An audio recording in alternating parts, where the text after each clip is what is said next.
You can join me? You can join me for the video? Apparently we're just gonna have all the dogs today.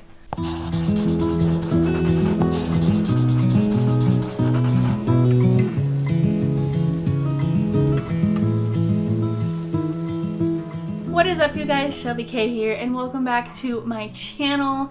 Welcome back to the first official video of 2023. I'm so excited. I'm so ready for the new year. I'm just so excited to just do all the things. So for today's video, I thought I would do a little bit of a end of the year wrap up. I have some journal prompts for you guys. You guys can come along and journal with me all about wrapping up 2022, reflecting on this last year, and then starting to kind of prep for the new year. So I am doing kind of what has been called a soft new year. I actually heard this from Kaylin Nicholson's Coffee Talk podcast, this idea of this soft new year, where I'm not going into it with all these hard set plans and go, right at the start of the new year.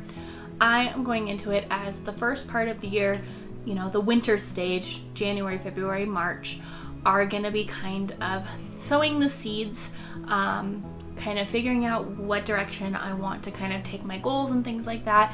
And then in the spring, starting to plant those seeds and grow and kind of take a slower, pace towards, you know, working towards what I want to work for in the new year, rather than just on January 1st going hardcore and then burning out in a couple of weeks. I think that's going to work a lot better for me, and I really want to focus on balance this year, and we'll kind of get into that a little bit. So I wanted to share some journal prompts with you guys. I'm going to split it into two parts. The first part is going to be kind of wrapping up and reflecting on the year that has just passed, 2022, and then kind of preparing for the new year of 2023. So if you guys want to journal along with me, grab a notebook, grab a pen, and let's go ahead and work through these prompts. I have 5 prompts for each section, and they're pretty simple prompts. This isn't going to take a lot of time unless you want it to. You guys can be in as in-depth as you want.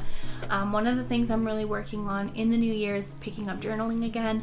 I've been doing it the last few days, and it has just already been so great for my mental health. So I thought it'd be fun to share some journal prompts with you guys that I'm kind of doing myself. I actually have already sat down and written things out just so that I was prepped for the video. So let's go ahead and jump right in, starting with wrapping up 2022. So the first journal prompt that I did with wrapping up the new year is kind of to sit down and take stock of what happened this year. What were the best moments? What were the worst moments? What were some of the more important moments? As I said, you guys can be as thorough with this as you want. You can write down everything that happened. You can write down just kind of the top things, the worst things. Today I'm just going to share kind of my top things that happened and the worst things that happened, just because these can be really personal. For me, for the best things that happened this year is I got engaged. I went to 2 weddings of people who I care about so much. One was my future brother and sister-in-law. Mitch's brother and his fiance got married. And then I also went to a wedding for one of my best friends from high school. And it was just really fun. Not only did I go to them, I was in them as bridesmaids, and it was just so much fun to go through that process and just spend time and celebrate the love of people that I love so much. I went to Disneyland for my birthday, which was freaking-tastic, probably my favorite thing of the entire year. And then I went to several music concerts. I saw almost all of my favorite artists this year. The only artists I didn't get to see were Taylor Swift and Jonas Brothers, but I did see Halsey, Cole Swindell, and Kelsey Ballerini, who are all my absolute favorites. As for the worst parts of the year, we did lose several family members this year between Mitchell and myself, and just dealt with some really hard losses this year. So that was really difficult. And then I did get COVID again in July, which was also very difficult. So just really sit down, kind of figure out, you know, what were the best and worst moments of the year, what moments were really important to you, list them all out, you know, just kind of taking stock of what happened this year. The second thing that I did was I reflected on how I've grown or what I learned over the last year. You may not think that you've grown at all. You may not think that you've learned anything, but if you really sit down, and it can be something as simple as, you know, I learned to cook a new recipe. I learned how to do this sport or something like that. It can be something really simple. Mine were a little bit more like introspective. For me, I found my happiness again after the shit show that was 2021. I'm not going to go fully into it, but if you guys are new here, I came out into 2021 having gone through the worst depression period I'd ever gone through in 2022. I was diagnosed with bipolar depression, or I was diagnosed with bipolar disorder, started getting treated, and then in January, and then I got COVID, and then I found out I was pregnant, and then we lost the pregnancy at 14 weeks due to some issues of getting pregnant with an IUD.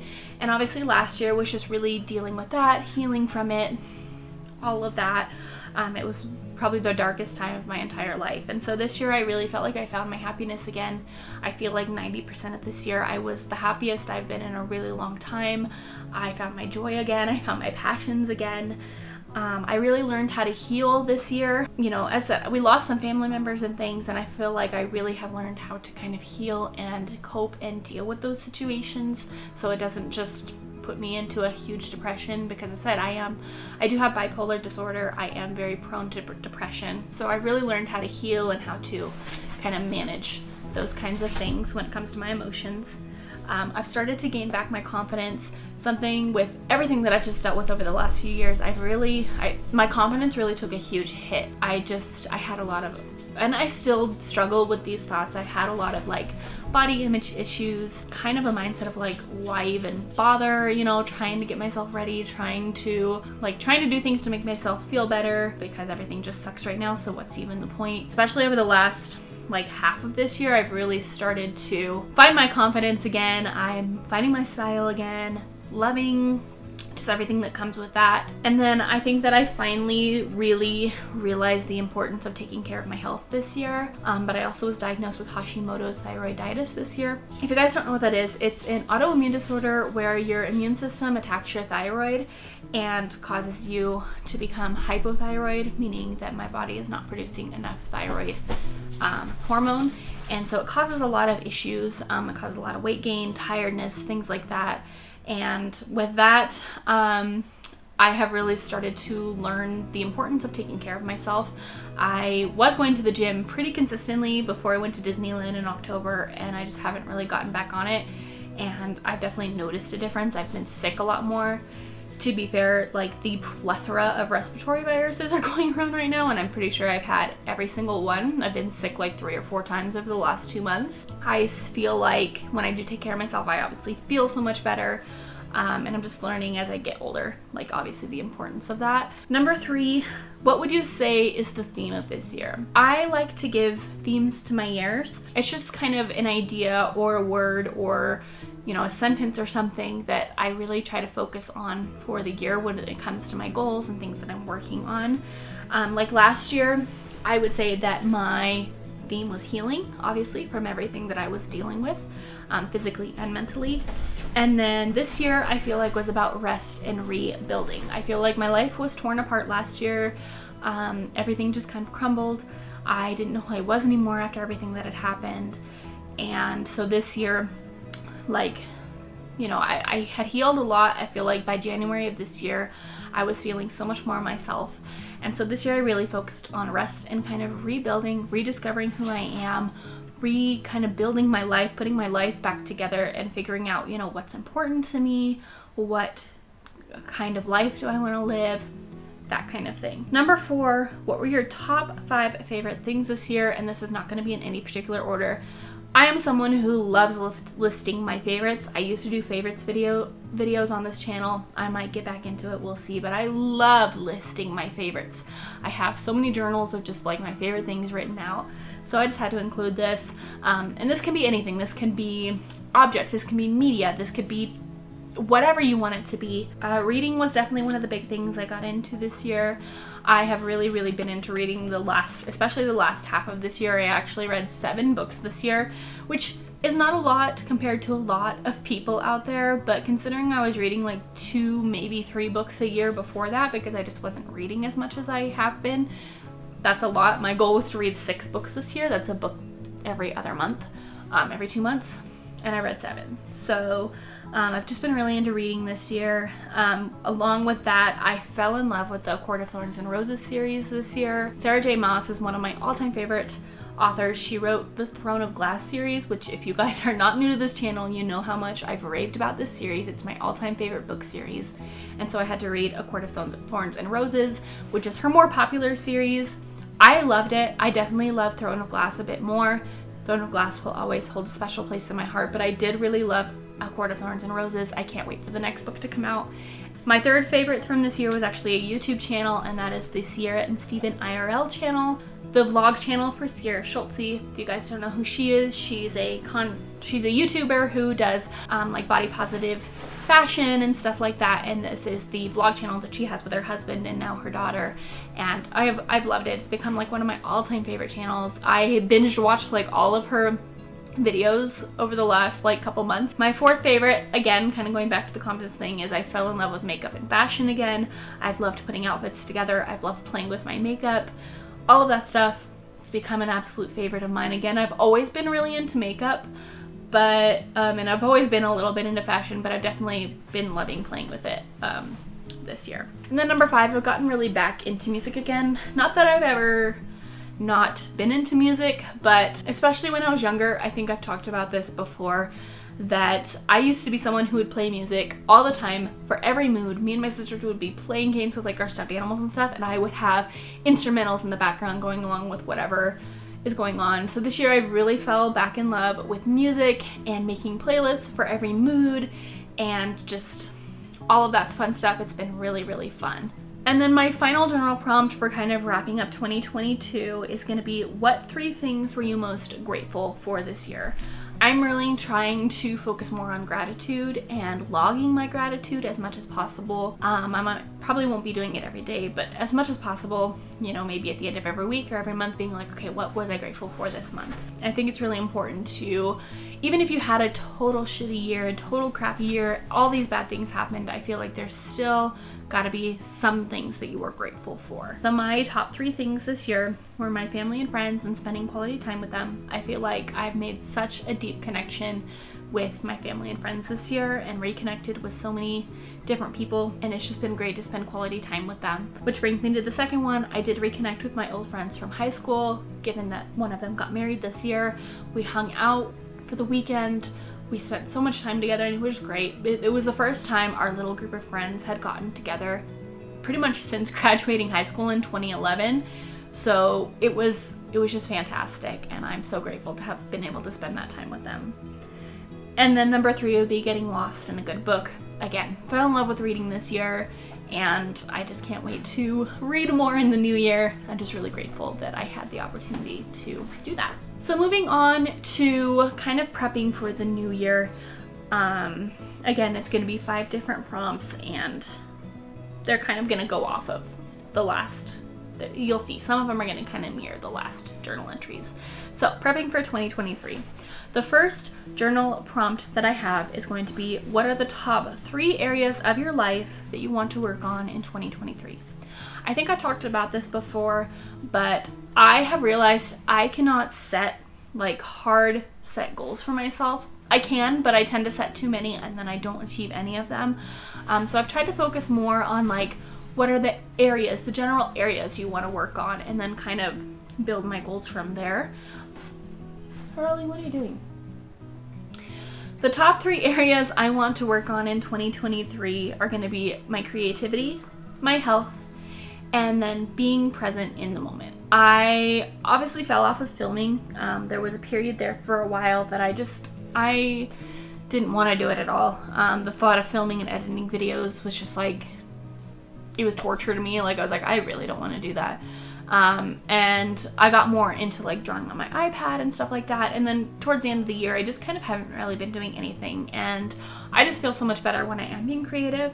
So just in general, I want to work on my creativity this year. I want to film more. I really want to get back on some sort of upload schedule. I know I say that all the time, but I do. I want to draw more. I want to launch an Etsy store. Me and my best friend Tori are talking about starting a podcast. Just doing all of the creative things. I really want to work on that more this year. Health is pretty obvious. I want to work on eating healthy, working out, doing all of that stuff to take care of my health, both mentally and physically. And then I just want to be present in the moment more. That's something I've definitely been working on over the last year, wanting this slower lifestyle. I haven't really been planning as much. I haven't really been, you know, before I was always like, what can I do next? What is the next step? What is this? What is that? I want to focus more on like, what can I do in this moment?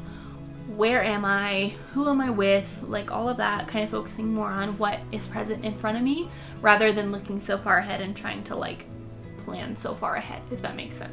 The next prompt that I have is, what do you want the theme of 2023 to be? Now this can definitely change. Obviously things change as the year goes on. But as of right now, in this moment, what do you want the theme of 2023 to be? What do you want the big focus of the year to be? For me, it's going to be balance. As I said, I used to be someone who was just so hardcore on like going at the goals, planning all the things. And then after everything that happened last year, I feel like I kind of went the opposite direction this year, where I was very laid back, didn't really get a lot done, didn't, you know, have a whole set plan, which is fine. I feel like I definitely needed that, as I said, to rest and recover and rebuild from last year. But now that I feel like I'm in a good place, I want to find a good balance of, you know, productivity while still allowing myself to rest and be laid back and not worry too much about set schedules. But I want to have a schedule set enough that I can get things done. I can, you know, work on my goals, that kind of thing, if that makes sense. Number 3, what are the top 3 things you want to do in 2023? This can be as simple as, you know, you want to take a trip somewhere. You want to, you know, try a new restaurant, something simple like that, or it can be something big, you know, a goal that you want to have. For me, I want to read 10 books this year. I want to launch my podcast, and I want to launch the Moonspace Etsy shop. Those are the top 3 things that I want to do that kind of go along with the big things I want to do this year, which of course are reading more and creating more. And then number 4, what is one skill you want to learn in 2023? For me, I really want to learn how to do more realistic art with Procreate, because lately I've just been doing more cartoony style, and then kind of the minimal style of drawing like without faces and stuff, just kind of outlines. But I really want to learn how to do more of the realistic like AI style art, because I've really been loving that, and so I really want to learn more about how to do that with Procreate this year. And then the last and final thing I have is to reflect on what you're most excited for in 2023, excuse me, what you're most excited for in 2023. For me, it's definitely wedding planning. We want to get married in the spring of 2024, and so we're doing a destination wedding, and so we need to give people time to prepare. So we really need to sit down and start figuring out like where we're going, what dates, those kinds of things, so we can give people a heads up. And then once we have that set, we can really start the wedding planning, and I'm really excited for that. I want to bring you guys along for all of that journey. So those are all my journal prompts for getting ready for the new year, reflecting on this past year. I hope you guys enjoyed. Let me know down in the comments below if you guys did these journal prompts. Maybe if you want to share some of your answers, that would be fantastic. Or let me know down below what kind of prompts you guys are using to plan for the new year, or what things you are doing to get ready for the new year. I'm just so excited to, you know, be back, to make this year fantastic. I'm just really excited. I'm feeling motivated. I'm feeling ready to go. So I hope you guys enjoyed this video. If you're not already subscribed, please be sure to hit that subscribe button down below so you won't miss any of my future uploads. Also, be sure to check out my TikTok, which will be linked down below. I will actually be posting a video of these journal prompts as well on there. I'll also list them all down below so you guys have them for reference if you didn't have time to sit down and do it during this video. As always, I appreciate you guys so much for watching, and I will see you all in my next video. Bye guys.